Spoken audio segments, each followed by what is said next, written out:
You guys wanted it? Here it is. Naughty Dog has a new game in the works. They even have their employees working overtime for it. Developers at Naughty Dog have reportedly spent the last 7 weeks dedicated to finishing an internal demo of Intergalactic, the Heretic Prophet. What is Intergalactic even about? Intergalactic, the Heretic Prophet is Naughty Dog's first new IP in years, directed by Neil Druckmann, with religion and belief systems explicitly confirmed as central themes.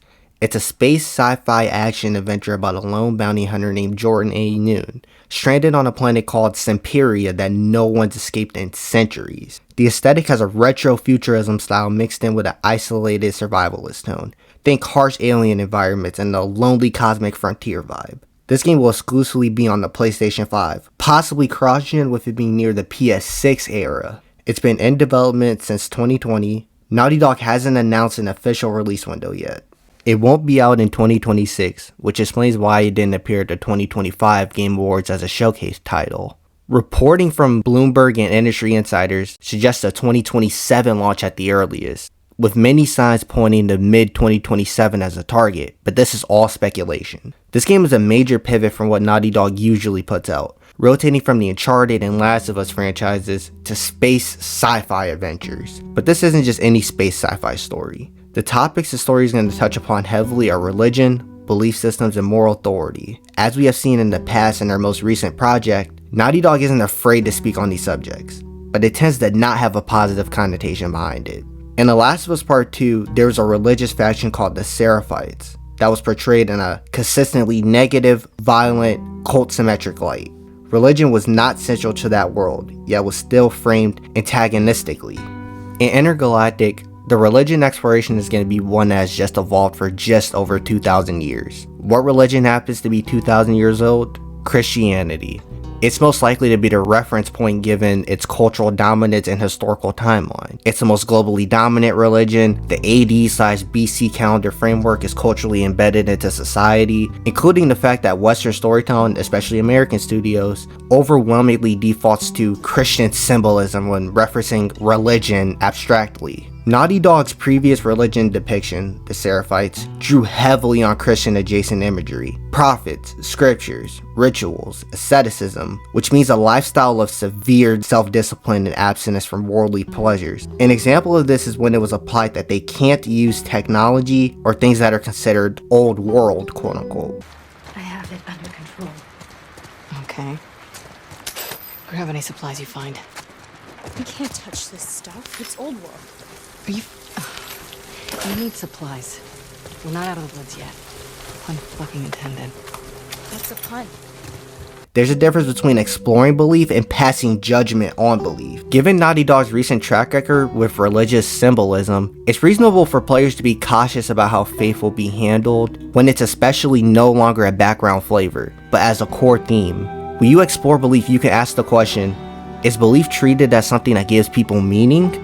Versus passing judgment and just assuming belief is something that's obsolete and should be outgrown. The Seraphites weren't just religious, they were fanatical, anti-individualist, and violent. The story rarely seriously entertained the idea that their faith might be internally meaningful or coherent. Religion wasn't allowed moral complexity, it was a narrative shortcut. This leads to the question, will Intergalactic allow religious characters to be wise, grounded, or morally coherent? This doesn't mean that religion has to be the moral of the story. This doesn't mean the only advice they offer is trust in God and everything will work out, but rather that religious characters can provide real value and insight. Characters that aren't depicted as naive and radically influenced, but as helpful tools and positive influences for the protagonist potentially, offering wisdom, guidance, access to help conquer the obstacles rather than being the obstacle. But they aren't explored that way. Instead, it's supposed to be interpreted as a forced way of living.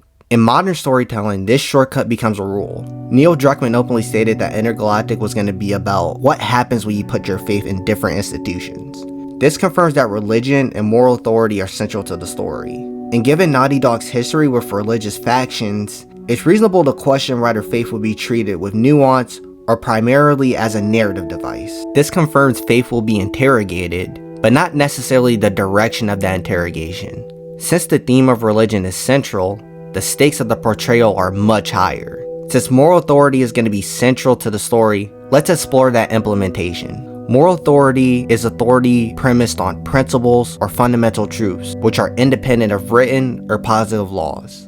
In The Last of Us Part 2, the Seraphites exercised moral authority in rigid, violent ways. Faith based on religion was a tool to control behavior, not to explore ethical complexity. This pattern raises the question, in Intergalactic, will moral authority be used to enrich a story, or will it serve as a narrative shortcut again? Well, literally in the title itself, Intergalactic, the Heretic Prophet, highlights this tension. And heretic is someone who questions established belief regarding orthodox religion, and the game is referring to this heretic as a prophet. The title suggests the story grants moral weight to the heretic. Not that she's automatically right, but that her challenge to belief is treated as meaningful rather than dismissible. The main character doesn't seem like she's gonna use religion as a means to expand her knowledge. She'll be rebellious towards it. How did audiences respond to that framing?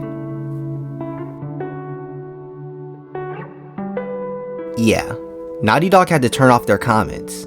Yikes. So they either anticipated negativity or was a direct reaction to the backlash. Either way, fans were not happy with this trailer. Despite the backlash, Neil Druckmann is doubling down with the making of this game, suggesting an unfazed attitude. Much of the backlash was focused on character design. At the beginning of the trailer, we see our protagonist shaving her hair until she is completely bald, symbolizing a rebellious, defiant character. In modern Western storytelling, a shaved or bald female protagonist has been used to signal rejection of traditional femininity, resistance against beauty norms, objection to softness or conventional appeal. And the perceived personality of Jordan, for now at least, reflects this. She seems to be arrogant, smug, complacent, not showing a hint of concernedness or outward agitation. Like, wouldn't you feel this way if it's told the planet you're going to hasn't had anyone return from it in over 600 years? Jordan? Tell me something good. Well, you're right, it checks out. He's hiding out around this Imperium moon. Excellent. How is that excellent? He's next to fucking Simperia. No one has left that planet in over 600 years. Anyone who even flies close to it is never heard from again. Superstitions. No. Superstitions are the crazy rumors about what happened on that planet. These are facts. You worry too much. You know what I worry just the right amount. I say we wait for him to leave, or how about we find a new lead? He's not worth it. When character design, personality framing, and thematic messaging all point in the same direction, audiences don't read it as coincidence, they read it as intention. That intent creates implicit framing. The message doesn't have to be overt, even though it is. That's why the audience easily recognized it. It emerges through design, framing, and tone. Making your woman protagonist bald, depicted as rebellious, can be interpreted as the annoying, obnoxious modern archetype. The negativity towards this game isn't happening in isolation. With the very previous project, The Last of Us Part 2, created some type of subconscious fear and dread for future projects. And presenting your very next game like this isn't helping your case, nor is it doing anything to win back a betrayed audience. Message-driven direction and storytelling, not only in Naughty Dog, but in modern media often shows up as pre-validated moral stances, characters framed as already enlightened, certain specific institutions framed as obstacles rather than sources of wisdom. This directly links to the heretic being prophet, moral authority, religion potentially being framed as institution. Audiences don't need a female protagonist to be strong and empowering. Jordan, our bald protagonist, is presented as detached from risk. She's framed as someone who stands above the world she enters, not learning from it, but confronting it. The issue is the feeling of inevitability based on the past. The trajectory feels locked in. Well, it's not a feeling, it literally is. Protagonists who start out certain, rarely discovering anything meaningful, but I've seen stories with the twist. Character starts off as conceited, then getting humbled and realizing that they have a lot to learn. Will Naughty Dog do that? We'll see. Remember, this is all deep speculation based on everything we know. Here's why baldness becomes the lightning rod. It's a symbol that crystallizes everything else. It's an instant, irreversible signal. The trailer wanted you to notice the hair choice because it had one of the fastest readability cues in the visual storytelling for this narrative. It wasn't subtle, temporary, or contextual. It's immediate and absolute. Backstory wasn't need to interpret it. The message is delivered before the character speaks, and when she does speak, it doesn't help refute the assumptions. Baldness isn't controversial because it's new and rare, it's controversial because it's unmistakable. It tells the audience how to read the character before they've been given a reason to care.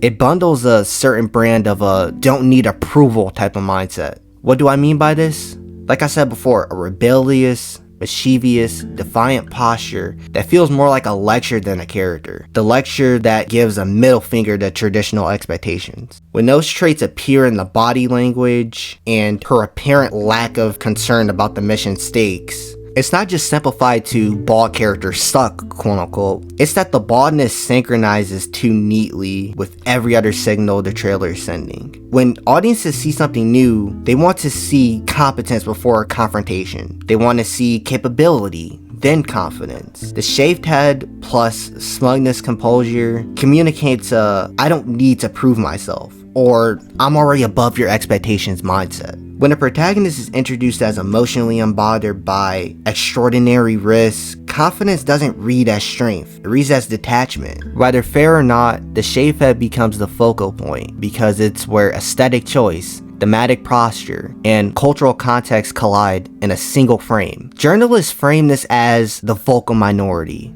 No. I think this is the silent majority that's finally speaking up. Look, Intergalactic wants its own persona.